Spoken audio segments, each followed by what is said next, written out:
कहानी की शुरुआत एक प्रोटेस्ट से होती है जो कि गवर्नमेंट की पॉलिसीज के खिलाफ था। इस भीड़ का लीडर एक फैक्ट्री वर्कर मिकील है जो कि भीड़ के साथ फैक्ट्री की उस लापरवाही के खिलाफ चिल्लाने लगा जिसकी वजह से उसकी कोवर्कर साथी कैरन को हॉस्पिटल में एडमिट होना पड़ा है। सो मिकील बाकी सबके साथ डिमांड कर रहा है कि इस घटना पर कोई एक्शन लिया जाए। कुछ ही देर में ये प्रोटेस्ट पुलिस और आम जनता के बीच वायलेंट फाइट में बदल गए। मिकील भी इस फाइट में पूरी तरह से इन्वॉल्व था। अब मिकील इस घटना के बाद कैरन से मिलने हॉस्पिटल जाता है। दरअसल वो अपनी पत्नी से डिवोर्स के बाद अब कैरन से ही प्यार करने लगा है। यहाँ कैरन आज अपनी सर्जरी के लिए रेडी हो रही थी। उसने कहा कि वो मिकील और मिकील की पहली पत्नी से उसकी एक बेटी सैल्मा से रिश्ते को कॉम्प्लिकेट नहीं करना चाहती। वैसे भी अब मिकील अपनी बेटी को अपने पास रखने वाला है, लेकिन मिकील ने कहा कि वो चिंता न करें और उसकी बेटी सैल्मा उसे अपना ही लेगी। दूसरी ओर स्कूल में दो स्टूडेंट्स उसी प्रोटेस्ट की वीडियो फुटेज देख रहे थे। फिर वे स्पेसिफिकली मिकील को ही देखकर उसे गुंडा और जानवर कहने लगे, जिसे कि सैल्मा जो कि मिकील की बेटी है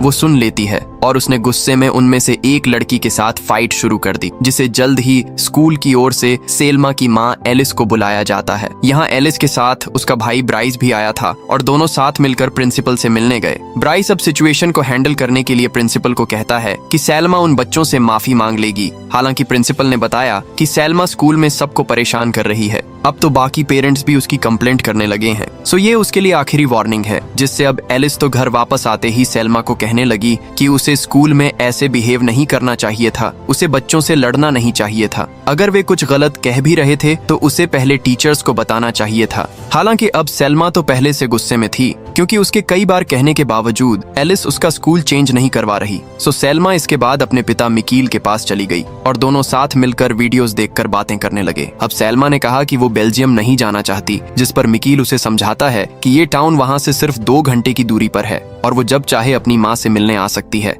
फिर सैल्मा टीवी पर न्यूज देखने लगी, जहां न्यूज में बताया जा रहा था कि कैसे अब तक लगातार पोल्यूशन के चलते आधी दुनिया के आसपास बारिश का पानी बहुत ज्यादा एसिडिक और टॉक्सिक होता जा रहा है और इससे बहुत जल्द लोग मरने लगेंगे। अब मिकील ने तुरंत टीवी बंद कर दिया, कहीं सैल्मा न्यूज को देखकर डर ना जाए, और उसने कहा कि न्यूज में हमेशा सेम यही चीजें चलती रहती हैं, ये सब बकवास खबरें हैं और उन्हें कुछ नहीं होने वाला। लेकिन अब अगले ही दिन से इस टाउन में भी तेज बारिश होने लगी। हालांकि सबको लग रहा था कि ये नॉर्मल बारिश है, जिसमें एलिस थोड़ा भीग भी जाती है। फिर वो ऐसी ही भीगी हुई हालत में ही अपने वर्क प्लेस पर चली गई। बाद में जब शाम को एलिस अपने घर में अकेली बैठी थी और उसने हेडफोन्स लगाए हुए थे, तभी उसे सैल्मा के रूम से पानी टपकने की आवाज आती है। उसने वहां जाकर देखा कि सैल्मा ने गलती से अपने रूम की खिड़की खुली हुई छोड़ दी और अब बारिश का पानी उसी खिड़की के रास्ते से अंदर आ रहा है। सो एलिस तुरंत उसे बंद कर देती है। फिर उसने फर्श वाले पानी पर एक टोवल डाल दिया। वो अब सैल्मा को फोन कर पूछने लगती है कि वो घर कब तक वापस आएगी। हालांकि उसने पीछे ध्यान नहीं दिया कि जमीन पर पड़े उस टोवल का कलर चेंज होने लगता है, जो कि इस बात का साफ इशारा था कि वो खतरनाक एसिडिक रेन अब फ्रांस की ओर ही बढ़ रही है और अभी किसी को पता तक नहीं कि ये कितनी खतरनाक होने वाली है। दूसरी ओर सैल्मा अपने स्कूल की ओर से एक ट्रिप पर गई हुई थी। इस ट्रिप पर सेलफोन्स अलाउड ना होने से उसे अपना फोन टीचर्स के पास ही जमा कराना पड़ता है। तो वहीं एलिस के ऑफिस में उसके एक साथी कोलीग ने उसे न्यूज दिखाई कि अब वो एसिडिक रेन बहुत खतरनाक हो चुकी है, जो कोई भी उसके संपर्क में आता है वो मारा जाता है। इतना ही नहीं, वो तो आज उनके एरिया में पहुंच जाएगी। और ये देखकर तो एलिस बहुत डर गई। साथ में उसे अपनी बेटी सैल्मा की टेंशन होने लगी, क्योंकि वो आज ही ट्रिप पर गई थी। ऊपर से उसका फोन भी बंद है, तो कहीं सैल्मा को कुछ हो ना जाए, इसलिए एलिस जल्दी से मिकील को फोन करती है। हालांकि मिकील ने शुरू में कहा कि ये न्यूज सच नहीं हो सकती, उसे कुछ नहीं होगा और अभी वो काम में बिजी है। जबकि अब ट्रिप के दौरान सैल्मा को हॉर्स राइडिंग में प्रॉब्लम्स आ रही थी, लेकिन उसे लीडर ने कहा कि वे लोग उसके लिए रुक नहीं सकते। फिर उसने सैल्मा का घोड़ा यहीं एक पेड़ से बांध दिया और उसे तब तक यहीं रुकने को कहा जब तक वे वापस जाकर उसे गाड़ी से लेने नहीं आ जाते। तो वहीं दूसरी ओर मिकील भी आखिरकार अब तय कर लेता है कि वो एलिस के साथ सैल्मा को ढूंढने जाएगा। क्या पता ये खबरें सच हो। रास्ते में एलिस उससे बहस भी करती है कि उसे इतनी देर नहीं करनी चाहिए थी, जिसके लिए मिकील माफी भी मांगता है। हालांकि उसे अब तक भी लग रहा था कि एलिस खामखा ही डर रही है। दोनों अब फाइनली स्कूल पहुंच गए, जहां से एलिस जल्दी से स्कूल में जाकर जहां से सैल्मा अब भी ट्रिप पर गई है वहां का एड्रेस ले आई। एलिस ने वापस आकर मिकील को बताया कि ये तो एक घोड़ों के अस्तबल का एड्रेस है। तो वहीं सैल्मा अब तक भी जंगल में अकेली खड़ी ट्रिप लीडर के आने का इंतजार कर रही थी, जबकि मिकील और एलिस जो कि उसे ही ढूंढ रहे हैं, उन्हें अब रास्ते में गाड़ियों का बहुत ज्यादा ट्रैफिक लगा हुआ मिलता है। एलिस इसका कारण जानने के लिए कार से निकल गई। उसने देखा कि सामने से अब बहुत ज्यादा अजीब से बादल उन्हीं की ओर बढ़ रहे हैं। वो समझ गई कि यानी कि न्यूज वाली वो टॉक्सिक बारिश अब उनके यहाँ भी होने वाली है और उन्हें कैसे भी करके इस बारिश में भीगने से बचना होगा। ये मिकिल ने भी देख लिया और उसने फुटपाथ पर गाड़ी चलानी शुरू कर दी ताकि वो बारिश आने से पहले एलिस तक पहुंच सके। वो अब जल्दी से एलिस को गाड़ी में बैठाकर रोड के ब्लॉक होने के चलते कच्चे रास्ते से ही जंगल की ओर निकल पड़ते हैं ताकि अपनी बेटी सेल्मा को ढूंढ सके। लेकिन अब थोड़ा आगे जाने पर उन्हें आगे बढ़ने का रास्ता नहीं मिलता, तो मिकील तो गाड़ी से निकलकर पैदल ही जंगल की ओर भागने लगा ताकि वो अस्तबल तक पहुंच सके, जबकि एलिस कार में ही बैठकर आसपास रोड को तलाशने लगी। दूसरी ओर सेल्मा तो अब तक जंगल में डर कर भाग रही थी, जबकि मिकील उसे ढूंढने के लिए अस्तबल में पहुंच गया। लेकिन यहाँ तो कोई नहीं था। लकीली थोड़ी देर बाद सेल्मा खुद यहाँ तक आ गई और वो अपने पिता को देखकर उनका नाम चिल्लाने लगती है। मिकील ने भी उसे देख लिया और वो उसे बिल्कुल आखिरी वक्त पर अस्तबल के अंदर ले आता है, जिसके तुरंत बाद बाहर तरफ वहीं जहरीली बारिश शुरू हो गई। अब सेल्मा के सेफ होने के बाद मिकील जल्दी से एलिस को कॉल कर अपने पास बुलाता है। सो एलिस जल्दी से उन्हें लेने आ गई, लेकिन अब रास्ते में हर तरफ हालात बहुत बुरे थे। यहाँ गाड़ियों का जाम लग गया और जो लोग बाहर थे अब वे जहरीली बारिश के कांटेक्ट में आने से मरने लगे। यहाँ कुछ लोग तो एलिस की कार में भी घुसने की कोशिश करते हैं, लेकिन मिकील ने उन्हें धक्का देकर बाहर निकाल दिया, क्योंकि अभी तो उसे सिर्फ अपनी फैमिली की सेफ्टी का ध्यान था। वे किसी तरह से इस ट्रैफिक से निकलकर एक अबेंडेड पार्किंग में गाड़ी खड़ी करते हैं, जहां एलिस ने मदद के लिए अपने भाई ब्राइस को कॉल किया। उसने उसे सब बताया कि कैसे वे अभी शहर से 50 किलोमीटर नॉर्थ की तरफ हैं। अब ब्राइस ने कहा कि उन्हें अभी ईस्ट की तरफ जाना चाहिए, क्योंकि पूरी दुनिया में सिर्फ एक वही जगह बची है जहां अब तक ये जहरीली बारिश नहीं आई। वहीं ब्राइस को ये सुनकर भी गुस्सा आया कि एलिस अभी मिकील के साथ है, क्योंकि मिकील तो उसे डिवोर्स के बाद कैरन को डेट कर रहा था। खैर, अब ब्राइस ने मिकील को कॉल किया और पूछा कि क्या उसकी गाड़ी इतना लंबा सफर तय कर सकेगी, क्योंकि ये बरसात मेटल तक को गला सकता है। मिकील उसे हाँ में जवाब देता है और वो ब्राइस से बात करने के बाद अब कैरन को कॉल करने की कोशिश करने लगा, क्योंकि वो तो हॉस्पिटल में बंद थी, वहीं अब उसका फोन भी बंद आ रहा है। सो तीनों ने यहाँ से फिर से ड्राइव करना शुरू कर दिया।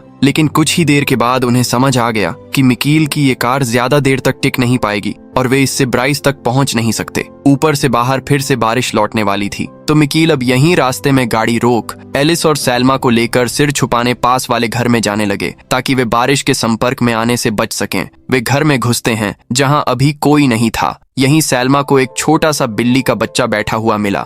लकीली अब मिकिल के पास कैरन का फोन आ गया और वो उसे सब बताता है, कैसे वो अभी अपने एक्स वाइफ एलिस और बेटी सेल्मा के साथ छुपते फिर रहे हैं। अभी उसका फोन फिर से कट गया। सो मिकील अब सर्वाइवल के लिए इसी घर में खाना और पानी ढूंढने लगता है। ऊपर से अभी उसे ये भी नहीं पता कि क्या वे नल का पानी पी सकते हैं, कहीं ये भी जहरीला ना हो। तो मिकील अब एक बर्तन में नल का पानी लेता है और उसने इसे टेस्ट करने के लिए उसी बिल्ली के बच्चे को पिला दिया। हालांकि एलिस और सेल्मा ये देखकर गुस्सा हो गई कि उन्हें जीवों के साथ ऐसा नहीं करना चाहिए, जिस पर मिकील ने उन्हें एक्सप्लेन किया कि उसे तो बस ये चेक करना था कि कहीं ये पानी एसिडिक तो नहीं। एलिस भी उसकी बात से एग्री करती है कि अभी तो उन्हें ऐसे हालातों में सिर्फ अपने बारे में सोचना चाहिए। फिर भी सेल्मा को ये सही नहीं लगता।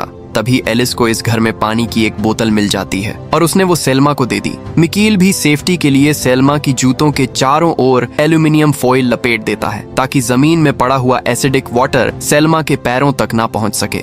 इसके बाद उसने पीछे जाकर देखा कि जिस बर्तन में उसने बिल्ली को पानी पिलाया था, अब वो आधा पिघल चुका है, यानी कि वो पानी सच में एसिडिक था और वे आगे से नल का पानी नहीं पी सकते। मिकील अब उसे चुपचाप फेंक कर वापस सेल्मा के पास आ गया। यहाँ वो एलिस के साथ शैंपियन पीने लगता है, क्योंकि अब वे ज्यादातर पानी तो सेल्मा के लिए ही बचा रहे थे। उन्हें पता था कि यहाँ से आगे उनका सफर बहुत खतरनाक होने वाला है। वहीं एलिस का भाई उन्हें रास्ते में लेने के लिए किसी को भेजने की बात कर रहा था। सोल्मा ने पूछा कि क्या उसने उस आदमी को कॉल किया है जो कि उन्हें पिक करने आने वाला था, लेकिन एलिस ने बताया कि वो कल से पहले नहीं आ सकता, लेकिन वो चिंता न करें। हालांकि सेल्मा अब बहुत डर चुकी थी, क्योंकि अभी तो वे इस जहरीली बारिश से डरकर ईस्ट में भाग रहे हैं, लेकिन क्या हो अगर ये बारिश बढ़ते हुए ईस्ट में भी आ जाए, फिर तो इंसानों के बचने के लिए पूरी पृथ्वी पर कोई जगह नहीं बचेगी। मिकील ने इस पर एक सार्केस्टिक कमेंट किया कि ब्राइस उनकी हमेशा मदद नहीं करने वाला, वो सिर्फ अपना फायदा देखता है। और इसी बात पर एलिस और मिकील के बीच बहस हो गई। दरअसल मिकील अपने एलिस से रिश्ते खराब होने के पीछे ब्राइस को ही कारण मानता है, जबकि सेल्मा ने पीछे देख ही लिया कि उस नल के पानी की वजह से वो बिल्ली मारी गई, जिसका उसे उसके पिता बताना नहीं चाहते थे। अब सुबह उठकर फिर से तीनों अपने सफर पर आगे बढ़ गए। एलिस तो लगातार उस इंसान से बातें कर रही थी जिसे उन्हें पिक करने आना था। वो पूछने लगी कि वो कितनी दूर तक आ सकता है। यहाँ उन्हीं की तरह और भी लोग चल रहे थे जो कि अभी जहरीली बारिश से बचने के लिए ईस्ट दिशा में जा रहे हैं। लेकिन अब थोड़ा आगे जाते ही पुलिस उन सबको रोकने लगी। उन्होंने कहा कि सामने वाला ब्रिज एक ही वक्त में इतने सारे लोगों का वजन नहीं उठा सकता, सो उन्हें पुलिस के कहने पर ही आगे बढ़ना होगा। यहाँ भले ही पुलिस उनकी भलाई के लिए ही उन्हें रोकने की कोशिश कर रही थी, लेकिन लोग अब जल्दबाजी में अपनी जान बचाने के लिए धक्का मुक्की करने लगे और इसी भीड़ में एलिस, सेल्मा और मिकील से अलग हो गई। भीड़ लगातार सबको धक्का दे रही थी, जिससे एलिस भी अब धक्के खाते हुए उसी ब्रिज पर पहुंच गई। वहीं जैसा कि पुलिस ने पहले से चेतावनी दी थी, वो ब्रिज इतना ज्यादा वजन झेल नहीं पाता और वो अचानक से टूटकर बिखरने लगा। एलिस अब जल्दी से वापस पीछे आने की कोशिश भी करती है, लेकिन अब तक ब्रिज की रेलिंग ही टूट गई, जिससे एलिस सीधी नीचे पानी में जा गिरती है। वही नदी वाला पानी जिसमें अब तक जहरीला बारिश वाला पानी घुल चुका था। वहीं दूर से सेल्मा भागते हुए उन्हें देखने भी आती है, जहां एलिस लगातार तैर कर बाहर आने की कोशिश कर रही थी, लेकिन उस एसिडिक पानी ने उसकी स्किन को ही जला दिया और वो बाहर नहीं निकल पाती। सेल्मा तो अपनी माँ की ये हालत देखकर पूरी तरह से टूट गई। मिकील उसे संभालने लगता है। अंदर से उसे भी बुरा लग रहा था, लेकिन अभी तो उसे सेल्मा को सेफली आगे ले जाना होगा। वो अब उसे पास वाले एक रेफ्यूजी कैंप में ले गया। यहाँ वो अपना फोन चार्ज कर कैरन को कॉल करने की कोशिश करने लगता है ताकि उसकी जानकारी ले सके। उसने फोन पर कैरन को सब बताया कि एलिस की एक हादसे में मौत हो चुकी है और अब उसे बस कैसे भी करके अपनी बेटी को बचाना है। कैरन ने भी रिवील किया कि उस समेत हॉस्पिटल के सारे पेशेंट्स को ईस्ट वाले दूसरे हॉस्पिटल में ले जाने की बात चल रही है और जहाँ भी मिकील मौजूद है वो यहाँ से ज्यादा दूर नहीं है। सो मिकील अब रास्ते से कैरन को भी लेने के लिए एक सोल्जर से उसी हॉस्पिटल के रास्ते के बारे में पूछता है। हालांकि ये रास्ता बहुत ज्यादा सेफ नहीं था। मिकील अब सेल्मा के पास गया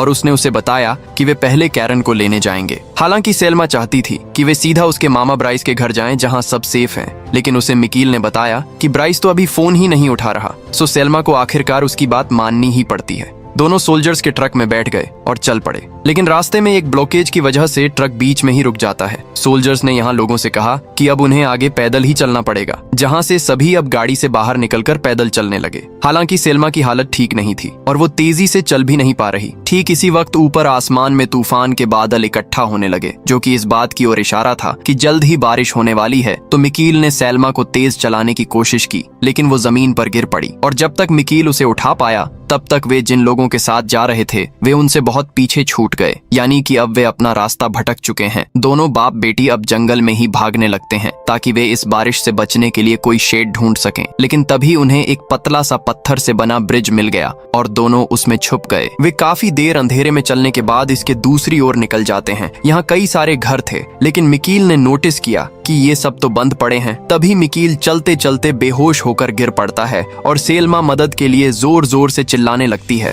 तभी पास के एक घर से किसी ने उन्हें अंदर बुला लिया और उन्हें छत मिल गई। अब इस घर के ओनर का नाम डेबरा है, जो कि यहाँ अपने एक बेटे विलियम के साथ रहती है। कुछ ही देर बाद जब मिकील को होश आया तो सेल्मा ने उसे पानी दिया। हालांकि मिकील पहले ही कंफर्म करता है कि कहीं ये नल का पानी तो नहीं, इसके बाद ही वो पानी पीता है। अब डेबरा ने कहा कि मिकील के घावों का इलाज होना बहुत जरूरी है और उसके पास मेडिकल की किट है। सो मिकील उसके साथ चला गया। यहाँ विलियम अब सेल्मा से पूछता है कि बाहर क्या चल रहा है, जिस पर सेल्मा उसे जानबूझकर सच नहीं बताती कि कहीं वो डर ना जाए। फिर वे साथ मिलकर खेलने लगे, जबकि ऊपर बाथरूम में मिकील अपना फोन चार्ज करने की कोशिश करता है। पर डेबरा ने बताया कि यहाँ चार्जिंग बहुत ही मुश्किल से काम करती है। सो मिकील उसे कैरन वाले हॉस्पिटल के बारे में पूछने लगता है कि वो कितनी दूर है, जिस पर उसे डेबरा ने रिवील किया कि वो तो अभी यहाँ से 10 किलोमीटर दूर है। फिर वो मिकील से उसके कपड़ों और जूतों का साइज पूछती है ताकि उसे प्रॉब्लम ना हो। मिकील ने भी उसे यकीन दिलाया कि वो कल सुबह होते ही जल्दी से यहाँ से निकल जाएंगे।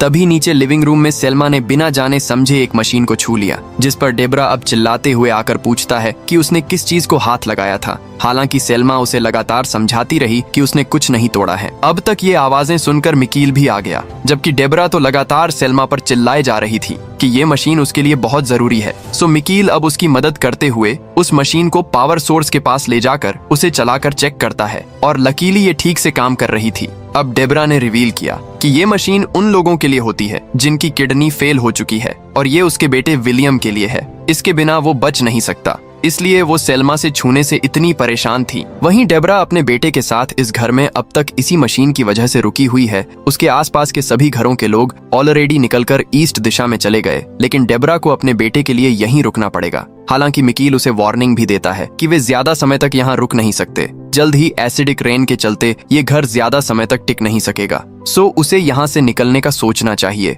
लेकिन डेबरा तो अभी सिर्फ अपने बेटे के बारे में सोच रही थी। उसने कहा कि वे आज की रात उसके गैराज में बिता सकते हैं। इसके अलावा वो उन्हें खाना भी नहीं दे सकती, क्योंकि उसे अपने और विलियम के लिए खाना बचा कर रखना है। वे तो यहाँ से चले जाएंगे। मिकील अब ये सब जानने के बाद समझ चुका था कि डेबरा उसकी बात नहीं मानने वाली, सो वो अपने और सेल्मा के लिए खाना ढूंढने के लिए आसपास के घरों का दरवाजा तोड़कर अंदर घुस जाता है, जबकि सेल्मा और डेबरा यहीं बैठी हुई बेड पर विलियम को देख रही थी। सेल्मा ने पूछा कि ये मशीन कितनी जरूरी है, जिस पर उसे डेबरा ने रिवील किया कि ये मशीन विलियम की किडनी का काम करती है, यानी कि वो इसके बिना जी नहीं सकता। फिर डेबरा सेल्मा से उसकी माँ के बारे में पूछने लगी, लेकिन सेल्मा कोई जवाब नहीं देती। वो तो उस हादसे के बारे में सोचना तक नहीं चाहती। इसके बाद डेबरा ने उससे कहा कि कल यहाँ से निकलना उनके लिए खतरनाक हो सकता है, क्योंकि अब तो बारिश बढ़ती ही जाएगी, सो वे इतना लंबा सफर तय कैसे करेंगे। और फिर वो विलियम को संभालने अंदर चली गई। दूसरी ओर मिकील अब कैरन का भेजा हुआ एक वॉइस मेल सुनता है, जिसमें कैरन ने बताया कि वे लोग जल्द ही उस हॉस्पिटल में पहुंच जाएंगे,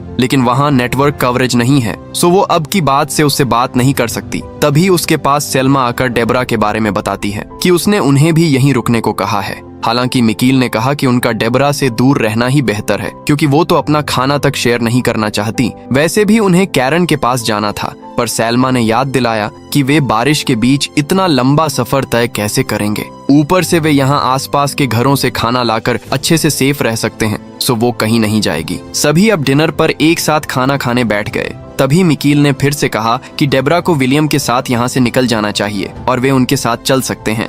डेबरा के पास तो एक गाड़ी भी है, सो वे साथ में निकल लेंगे। हालांकि डेबरा ने इसके लिए मना कर दिया, क्योंकि वो अपने बेटे के लिए यहाँ से जाना नहीं चाहती। मिकेल इसके बाद डेबरा से फिर से उसके घर का जिक्र कर देता है। ऐसे ये इस जहरीली बारिश में ज्यादा देर तक टिक नहीं पाएगा और उसे बारिश से बचाव के लिए कुछ तो करना चाहिए। अब ये सुनकर विलियम डर गया कि उनका घर सेफ है या नहीं। ऊपर से उसकी माँ सिर्फ उसी के लिए यहाँ रुक रही है, सो डेबरा उसे अपने साथ ले गई। मिकील उसे फिर समझाने उसके पीछे भी जाता है, लेकिन डेबरा ने उसकी सारी बातों को अनसुना कर दिया। वो अपने बेटे को सुलाने जाती है, जहाँ डरे हुए विलियम ने फिर से पूछा कि क्या मिकील ने जो भी कहा वो सच था, क्या वो उसी की वजह से यहाँ फंसी हुई है। लेकिन डेबरा ने कहा कि ऐसी कोई बात नहीं, वो सब बकवास कर रहा था और वे कल ही यहाँ से चले जाएंगे। वहीं मिकील और सेल्मा नीचे गैराज में थे। तभी मिकील को घर के अंदर से कुछ आवाज आई और वो भागकर उसे देखने जाता है। उसने देखा कि अब लगातार एसिडिक बारिश की वजह से घर की छत ढहकर नीचे गिर रही थी। सो सेल्मा तुरंत डेबरा और विलियम को जगाने के लिए उनके रूम का दरवाजा खटखटाने लगती है,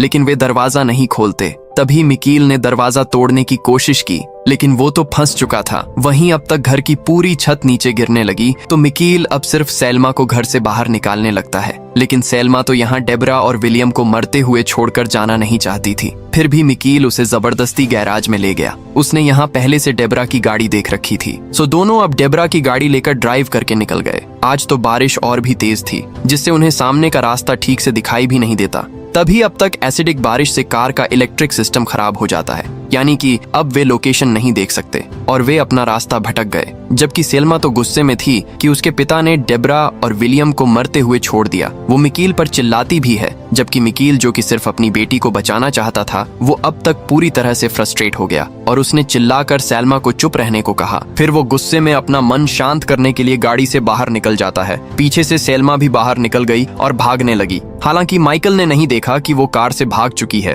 थोड़ी ही देर बाद बारिश फिर से शुरू हो गई, सो मिकील भागकर वापस कार में आता है, लेकिन अब यहाँ तो सेल्मा थी ही नहीं। सो मिकील ने जोर जोर से सेल्मा का नाम पुकारना शुरू किया, लेकिन उसे कोई जवाब नहीं मिलता। सो वो अब गाड़ी में बैठकर उसे ढूंढते हुए चिल्लाने लगता है कि कहीं उसे कुछ हो ना जाए। यहाँ आसपास बारिश से बचने के लिए कोई शेड भी नहीं है। तो वहीं दूसरी ओर सेल्मा अब एसिडिक रेन की वजह से बने कीचड़ में फंस गई, यानी कि अब उसके पास वापस लौटने का कोई रास्ता नहीं बचा। तभी लकीली उसकी आवाज मिकील ने सुन ली और वो उसका पीछा करते हुए उस तक फाइनली पहुंच ही जाता है। उसने अब सेल्मा को अपनी पीठ पर उठाया और कार की ओर चलने लगा। नीचे एसिडिक पानी मिकील के पैरों को जला रहा था, पर वो चलता रहा और उसने अपनी बेटी सेल्मा को कार की छत पर बैठाकर सेव कर दिया। फिर सेल्मा उसे भी ऊपर खींच लेती है और दोनों बाप बेटी गाड़ी पर चढ़ गए। अब यहाँ उनके आसपास दूर दूर तक कोई नहीं था, सो वे अब गाड़ी से नीचे नहीं उतर सकते। लेकिन अगली सुबह एक मिलिट्री ट्रक आ गया और वो उन्हें नोटिस कर बचाकर ले जाता है। यहाँ मिकील को एक रेफ्यूजी कैंप में हॉस्पिटल में एडमिट करवा दिया गया,